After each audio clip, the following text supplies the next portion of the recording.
నమస్కారం,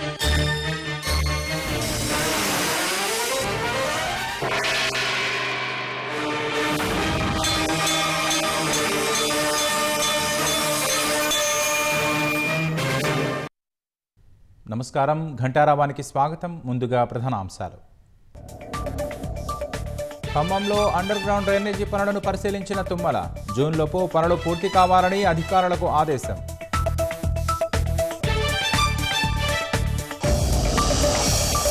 సికింద్రాబాద్ మారేడుపల్లిలో 2 పడక గదుల ఇళ్లలో తనిఖీలు. అక్రమంగా ఉంటున్న వారి నివాసాలకు తాళాలు వేసిన పోలీసులు.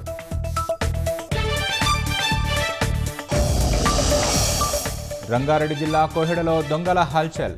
కాపరులపై దాడి చేసి 30 గొర్రెలను ఎత్తుకెళ్లిన దుండగులు.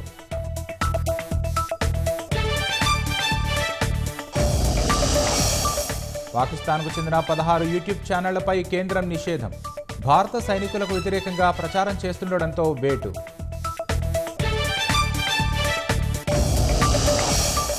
ఎల్ఓసి వద్ద కొనసాగుతున్న పాక్ కవ్వింపు చర్యలు. దాయాది కాల్పులకు ధీటుగా బదులిస్తున్న భారత సైనికులు.